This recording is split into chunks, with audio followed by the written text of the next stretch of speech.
They just knew exactly what it was they were feeling when they sang the song. Every note of that bass line is perfect. The Every string note. arrangement is perfect. Yeah, the background vocals are incredible. man, yeah. Both vocal performances are just flawless. Ain't nothing like the real thing. And every time I sang with him, I felt like, you know, he was comforting me. He allowed me to really be who I was in that song. If you had 5 minutes with 25-year-old Paulette, what advice would you give her? What would you tell her? Musicians React. Welcome to Professional Musicians React. My name is Ryan Lerman. I'm Jack Conte. And today we are talking about two of the greatest singers of all time, Marvin Gaye and Luther Vandross. And we have with us none other than Paulette McWilliams, who has worked with them both. We also got Ryan Lerman here. we got Ryan Lerman. Ryan is co-founder of Scary Pockets with me, and has also played bass with Ben Folds, and was musical director for John Legend for years. Behind the glass, we have Tim Sonnefeld, who is a multiple Grammy Award winner. He's worked with Usher and Rancid and Elvis Costello. And who do we have here? None other than my buddy Jack Conte, who's my co-founder in Scary Pockets, co-founder of Pomplamoose, and also CEO of Patreon. We got an awesome set of songs to listen to today, but before we jump into that, who's a modern day vocalist? Just one modern day vocalist that you're digging right now? A singer that is just striking a chord, so to speak. No pun intended. Yeah. And I've just worked with her a little bit, and I was so impressed. Lizzie McAlpine, I gotta give a shout out because she's just starting out and she's so young and so talented and so awesome, and I expect big things from her. So I'm gonna plant my flag right here, right now, as Team Lizzie. I'd like to plan out my part in this, but you're such a narcissist. I have to say it. Her name is Wendy Moulton, and I think she's brilliant. You're all I need. You're all I need. Wendy Moulton, she's now on The Voice. Okay. Although she's had a career as a background singer for a long time. She's sung with everybody. But boy, can she sing. Beautiful. Wow. Jack, what do you got? what do you Who's got? your singer? The artist I discovered in the last couple of years, Benny Sings. It's a new day. Back up and get out of here. We're driving tonight. Yes, he Incredible. does. Yes, he does. He sings. It's such an incredible composer. I love his compositions, but also just love the softness of his voice and the delicacy that he approaches his melodies with. All right, this first song we're digging into is one of the most iconic duets of all time. When I think of great duets, Yes. Marvin Gaye, Tammy Terrell, yeah. Ain't Nothing Like the Real Thing. This song was released in 1968 on the Tamla label, Yep. and Paulette performed this live With Marvin. with Marvin On his very last tour. on his very last tour, which is Many insane. places, many venues. all So over. insane. So this was written and produced by Ashford and Simpson. This is Yeah, an they wrote Ashford it. and Simpson song, They wrote the song, yeah. and actually sang the background vocals Yeah. on this song. Yeah. I actually know Valerie Simpson. Wow. Yeah, and Nick Ashford, God rest his soul. they've written Yeah. so many So many incredible great songs. hits, yeah. Ain't no mountain high enough. I mean, Yeah. come on, yeah. Should we give it a listen? Let's give it a Yes, listen. Here we go. Ain't nothing like the real thing, baby. Ain't nothing like the real thing. No, no. Ain't nothing like the real thing, baby. Ain't nothing like the real thing. Yeah. I've got your picture hanging on the wall, but it can't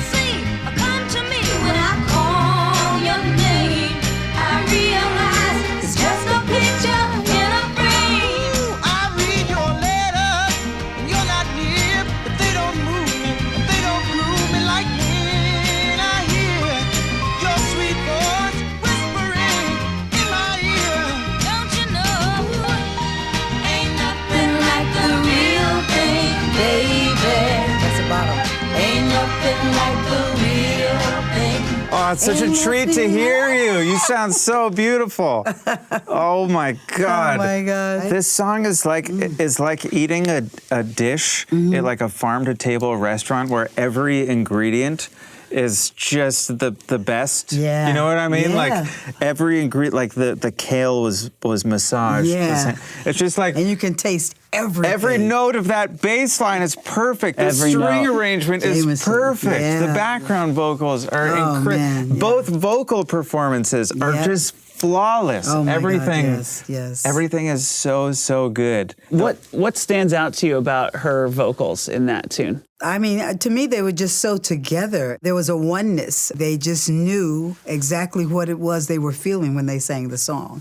You know, I've got your picture hanging on the wall. It can't see you come to me when I call. You know, they were just in it. They were in it. And I think that when you sing with someone, you must really be part of that in a way that it's hard to describe. What stands out to me was the fact that they were really, it's like a puzzle. Yeah. Being part of the puzzle, but you're the two pieces that fit together, right together. They were together. They were together. They were They were in cadence. This is they a were true. totally in cadence. Absolutely. But romantically, I mean, yeah. weren't they? They were together. Yeah, they were together. So They were. this is like it's true. and they It's were like, singing it to each other. They were too. singing it to each other, Yeah. and they were in Yep. love and Yep. feeling it, Wow. and that to me really comes Yeah. through in the recording. Yeah, it really does. When you sang this with Marvin, Yes. how did you find that togetherness with him? Well, basically, I felt like I was channeling what Tammy would have done had she been there, and because he and I were platonic. He was like my big brother. He called me his little baby, But I felt like he was so generous with me that I felt like together we had that togetherness. It was nothing like what we were doing together, and nothing like the real thing. And then we sang Your Precious Love, and then we sang If I Could Build My Whole World Around You. And every time I sang with him, I felt like he was comforting me. He was so generous. He allowed me to really be who I was in that song. He told me to stretch, do whatever I wanted, and he was right there. Oh, he did. So he wasn't saying, "Hey, do it like Tammy." No, He was saying, "Be yourself." He never did. No, he wanted me. He said, "Baby, do you." How did you meet him? That's so How did special. you meet Marvin? He told me to do me, yeah. A friend, well, she wasn't really a friend at the time, but she heard me sing. Her name was Kitty, and she was his production coordinator. She's the one that told me. She said, "Oh, I think Marvin would love you. He's about to go on tour, blah, blah, blah, blah." And she was so kind. She took me, and we drove down to Palm Springs and went to his house. And she took me in the doorway. He was expecting me, of course. And I just sang. She wanted me to sing for him. And I just started singing, "Fascinating rhythm, you got me on the go. Fascinating rhythm, I'm all a quiver." I just went there, And he was like, "Okay, you got it." Yeah. Because he knew I had an ear and he knew I could sing. And, and he hired me to hire the other singers. I auditioned the other singers up at Columbia, whatever it was at the time. I had an audition and I hired the other 3 singers. Wow, I so- taught them and choreographed them on all the parts. We did everything from What's Going On to the duets to all of the things that he did. So he didn't just trust your voice. He trusted your He taste. trusted my ear. Yeah. Was Marvin saying "do you" to everybody in the band, or was the band really trying to lock in the parts from the record? Well, McKinley Jackson was the conductor. It was an orchestra, and McKinley Jackson did the arrangements along with Marvin. They collaborated on everything. McKinley did the arrangements, and basically Marvin told McKinley what he wanted. I have videos of him telling the band what he wants on different things, but he told them what he wanted, and McKinley Jackson to this day is just a brilliant, brilliant musician, kind of like H.B. Barnum and those guys.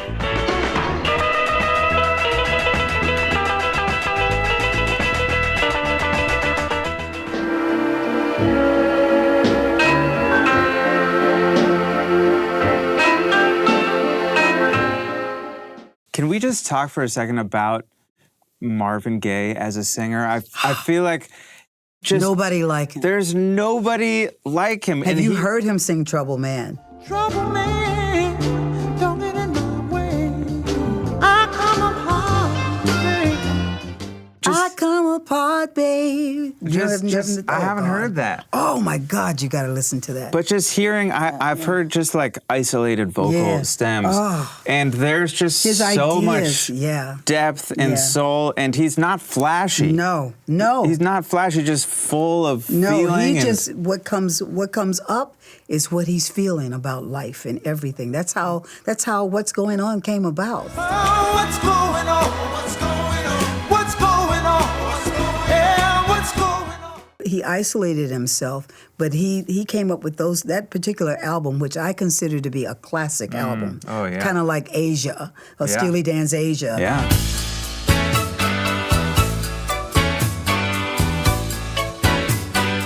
To me, What's Going On is a classic album. Totally. You know, and he looked at the world and he just basically sang it how he felt. And then after that, the music came. But basically, it came out of his head and his heart. Mm-hmm. That's how he was about everything. He would sit at the piano and sing for hours. Mm-hmm. One time we did a show. We were on stage for so long, my feet felt like they were going to fall off because we were in heels. We were on the stage for so long, but we were so into it because he sat down at the piano and started, "Don't go and talk about my father." You know, and he was just playing, "God is my friend." And the audience, everybody was staying way longer than they were supposed to, but nobody thought about it because we could feel his energy. He wasn't thinking about anybody else but what it was he was singing, and that's the way he was all the time. Wow. That's the way he was all the time. That's what it feels like. It Yeah. feels very He focused. was very in and- his soul. He was very much in his soul. Yeah. Yeah. Let's listen to this. No, ain't nothing like the real thing, baby. Ain't nothing like the Yeah, yeah. real thing. I play my game. What's interesting too about that progression, it sounds like it's going to walk down, Yeah. but then it stays on Right, that right, one right, again. right. Do you know what I'm talking about? Yeah. Play it again. Ain't nothing like the real See, thing. the bass becomes a major 7. Yeah. Yeah. Yeah. The chord changes. The Yeah. bass. Yeah. Yeah. Isn't that Yeah. wild? Yeah. Yeah. Yeah. Yeah. Yeah. Ain't nothing like the real thing, baby. Ah. Ain't nothing like the The form is chorus, verse, chorus, verse, bridge. Yeah, because it starts with the chorus. So Right. you do get two starts choruses with the in chorus, yeah. Right. before the bridge happens, but Right. the chorus comes first. Yeah. Right, and Yeah. the bridge is after a A lot of verse. songs, of course, is usually after the first verse. That's or right. something. Right, and the bridge is usually after maybe the second yeah. chorus. Let's But listen that's to Nick that. and Val, though. They wrote it like that. Yeah. Let's listen to that bridge again. no other sound. It's quite the same as your name. No touch can do half as much To make me feel better. So let's stay together. I've got the memories. Look back. That's verse. Wow. This verse. bass line. Yes, yes. No other sound. It's quite the same as your name. No touch can do half as much To make me feel better. So let's stay together. I've got the memories. Paulette, what was it like the first time you performed live with Marvin Gaye? It was completely surreal. I was out of my body. I felt like an out-of-body experience. It's just like, I couldn't even describe it. I mean, I had people telling me, "Wow, you were really good." I was like, I felt like I wasn't even there. I was looking down at me because it felt so surreal. Had you rehearsed Because with this him? is- of course, of Okay. course. But this was Marvin Gaye. Yeah. Mm-hmm. I grew up listening to Marvin Gaye. You know, I'm on stage with Marvin Gaye, a dream come true, and it felt so surreal that it took me a while before I realized that actually did happen. I don't know if you could understand that. And then how long was that tour? That tour was 5-6 months. Wow. That's a nice long tour. That's a nice long chunk. Yeah. Did it get easier as the tour went Oh on? yeah, and I got better and better. And Mark and Marvin would say, "Ooh, baby, you took it away tonight." we did "Ain't Nothing Like the Real Thing," and then after that we did "Your Precious Love." Heaven must have sent you from above. Heaven must have sent you from above. And I did those from the background. They had a spotlight on me in the background. But then for If I Could Build My Whole World Around You, he introduced me and had me come downstage, come front stage. We like to call to the stage now to help us with this. The services of the lovely young lady who just sang her heart out up there. Come on, Houston. Give me a big round of applause for Miss Paulette Knight Williams. And over your head could be the blue. And I'm telling you, it was so incredible. I don't even know how to articulate how I felt. Even hindsight, looking at it, is still, I get goosebumps thinking about that was actually me that did that. Yeah. Because he was so generous and so kind. It wasn't like I'm Marvin Gaye, you know. It was more like, check out, and you'll hear him when he introduces me. This is Paul, and he said my name like 5 times. Paulette McWilliams, give it to her again. And wherever we went, as time grew and the tour grew, you know, we went on and on. I got better and better. I would be like, if I could build my whole world around you.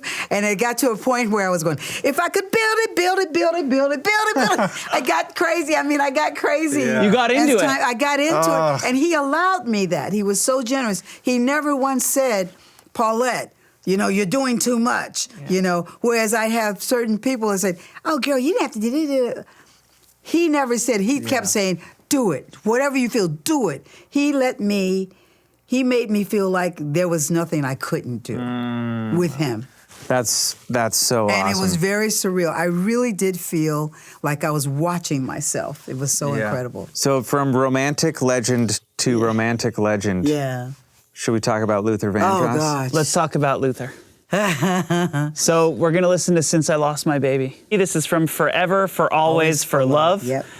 Which was released in 1982. It was a 1965 hit single recorded by the Temptations yeah. for Motown Records, written by the Miracles members, Smokey Robinson Who's a great writer. and Pete Moore, and produced by Smokey. The Yes. song was a top 20 pop single on the Billboard Hot 100 in the United States. Luther Vandross' cover was a top 20 R&B hit, peaking at number 17 on the Billboard's Hot R&B Singles chart, featuring Paulette McWilliams on BGVs. This is Since I Lost My Baby. So pretty.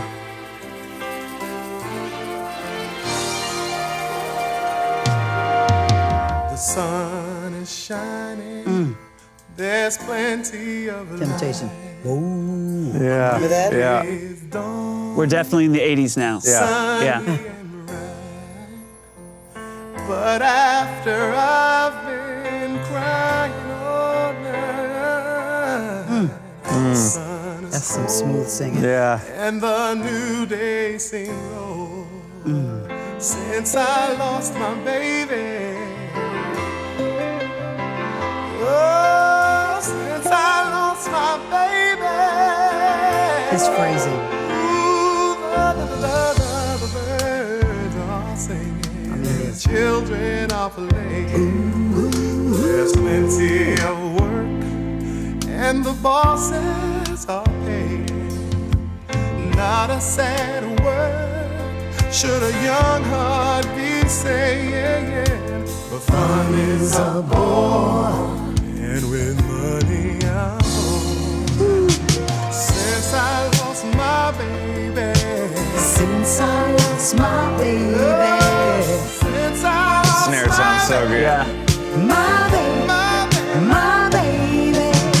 Next time I'll be kinder to my baby. Won't you please help me find her? I've got to find a girl. Someone With the just drop. Someone just remind me of this love she left behind. of me. Till I find Oh my God. Such a great track. Thank Okay, you. so how did you meet Luther Vandross? Oh my gosh. You really want to know? Okay. Yeah. So I was a harlot with Bette Midler. Okay. I auditioned for that. I became a harlot with Bette Midler. I forgot what song I sang for her, but she said, "You're in." Nice. I did it out here out in California, and then we went on the road doing all of her stuff. He was a famous trumpet man for Chicago. You know, we did all that stuff. Boogie Woogie Bugle Boy in the Mood, and then of course Luther was singing, and then we did Broadway, and Luther was singing backstage behind the curtain, and we went all over Europe doing all the TV promotional type tours and stuff, and Luther and I got to be just the closest of friends because, you know, we were like into being singers, you know, and Yeah. I was dancing and doing all the Harlette stuff, but I'm a singer, you know, I can dance, but I was a singer. So this was before Luther's kind of solo career This is took before off. Never Too Much. Got it. Yeah, this is before Never So Too you Much. guys were already friends. We were friends. And so when he called me to come and do Never Too Much had come out, I didn't sing on that, but when he called me to come out and sing the rest of the album, that was Forever for Always for Love, I was there, and I sang on every record from that point all the way through. And even when I was on the road with Marvin, I was still doing some recording with Luther. And then Luther, after, of course, Marvin was going to do an album on me, but we all know what happened. God rest his soul. Yeah. But then after that, Luther asked me to come on the road with him.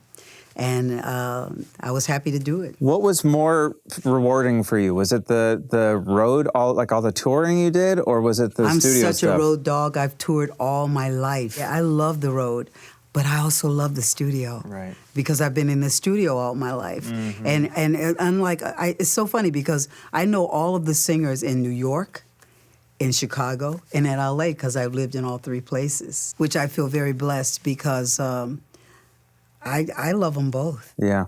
I don't love one more than the other. I appreciate what each one is. And what was so unique about Luther Vandross as a singer? Well, to me, he's another person in his own lane. I mean, he's in a ballpark by himself, like Aretha, like Adele, like Celine, like Barbara, like all of these singers that you actually, you turn on the radio, well, you don't do that anymore, but whenever you hear them, you know who it is.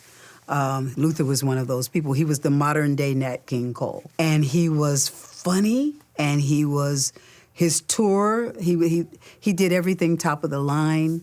I was part of his core group. He had two core groups. I was part of both core groups. One core group was from like 1980 to 1987. The other one was from like 1987 through 2002 or 2003 or whatever. I was part of both. One was with Sissy, and the other one was with Cindy Mizell, and Sissy was starting to basically retire somewhat. But I was part of both the core groups, and also I was the one that was part of the recording group and touring with him at the Right. same time. So not everyone could say that, but I did. Right. So I loved it so much because he made me feel like he would talk about my vocals. He would tell the sound guy, make sure Paulette Letty is up loud because she sounds the most like me and a female. You know, he would say things like that. Very kind. And he had all of us singers, we did blend. A blend is when voices come together and the tones and everything sound as if it's one voice. Even though they're harmonizing, it'll sound like one voice because they are blending. Their tone, their timbre, their vibrato is blending. They match one another. That is a blend. They all had fat voices, and we had the voices that he chose those singers in that way. And what about those parts? So even when you were singing those parts just now as we were listening to it, it's not one background part that repeats. The backgrounds No. are changing and dynamic, Always and they're alternating, different throughout the yes. whole song. Yep. They echo what he says. How did those get written? He was so brilliant. He would know that before we even got into the studio. He pre-planned and had everything, I think, just in his memory, in his heart. He would make everything just the way he wanted it. So when he got to the studio, he would get just what he needed. So he would teach you guys the parts and He say, would show here's us the background. part. He would show us the part one time. If you didn't get it, you were fired. Oh no. He would say, Letty, I want you to say, don't wanna be a fool, and I'd have to say it just like he did it. Yeah. If you didn't know how to emulate that, then you weren't part of his group. And every session I ever did, whenever I said I was a Luther Vandross singer, I had carte blanche because that's how well known he was. Luther was so precise And he loved background singing so much that he created a whole new way of approaching how to sing background. You know, from jump, jump, jump to it. You know, from all, he produced Aretha, that album. Jump, jump, jump to it. Jump, jump, jump to it. And so he just had the singers that knew what he wanted, the singers that knew how to emulate what he gave us.